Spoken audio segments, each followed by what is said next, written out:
NOS4A2. Hey guys, thank you for coming by to my review for AMC's NOS4A2. This is a review for episode 7, Scissors for the Drifter. We are 3 episodes now away from the finale of this season.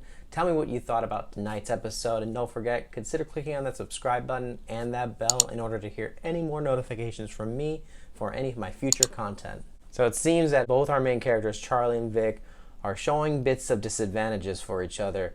And with Charlie, he's become a bit vulnerable. A side of him we have not really seen yet. His wraith is not working, and they're trying to fix it, and with it not functioning correctly, he is dying and hence becoming very vulnerable. And like I said, it's a side of him we have not seen him to be that type of a weak character. And then you have Vic, who now does not have her motorcycle, which is her knife that she uses to get through the shorter way. Her mom sold it, so now she has no way to get to Charlie.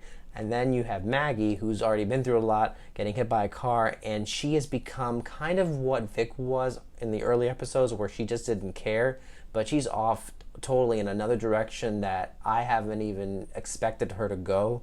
And I'm assuming that happens in the book when I start reading it, but it came as quite a shock, because she's the type of character that I would have felt that would have been like the mentor to always keep strong no matter what. I do like how we finally had a glance at what Christmasland looked like from the inside.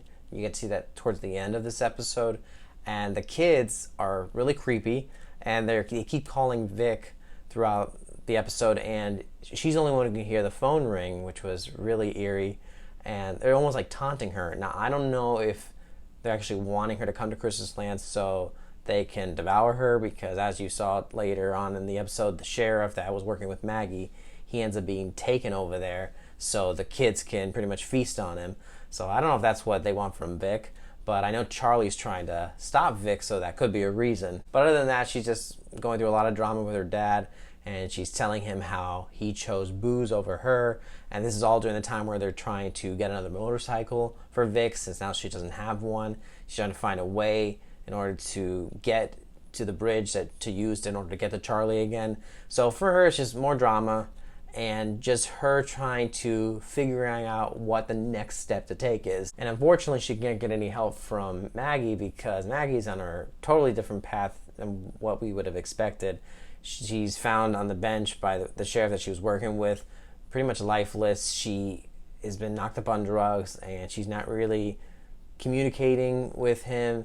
You know, he takes her back to his place, and she's not really shown as much in this episode as the main characters, but you can still see that she is going down a path that she was on in the past.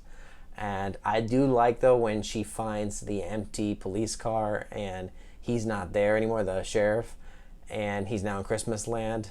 And those two sequences, by the way, I have to say, it has potential to be a Halloween Horror Nights house. If you guys haven't been to here in Universal in Florida or in California, they do Halloween Horror Nights every year. This show has the potential to be a house at one of these parks.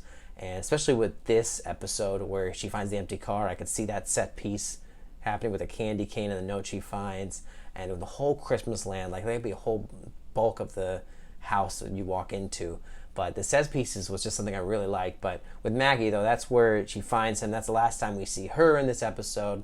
So overall, with her character, I'm hoping that she can somehow be redeemed, which I'm expecting she will, because Vic's going to need her help eventually. And then with Charlie, what else can I say? He was in a life or death situation with his wraith not working. And with Bing doing most of the work and trying to get the wraith functioning again, he is in a position where he can't really do much. And with the sequence where they finally get it fixed at the auto shop, the old lady recognized them. She called the cops thinking that she stopped them, but it's too late for her. They got everything running. He kills her. They're in the car. And I thought it was interesting how the cops were coming, but they didn't notice them. And he must have used something with his powers or whatever he did.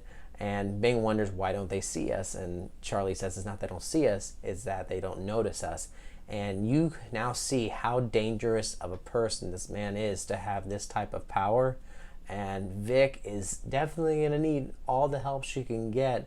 in order to stop this guy. So with only 3 more episodes, there is so much we're expecting and so many questions. 1, Vic is going to somehow get another knife in order to use the escape. But how?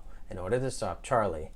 We now know the Wraith is what needs to be destroyed in order to destroy Charlie.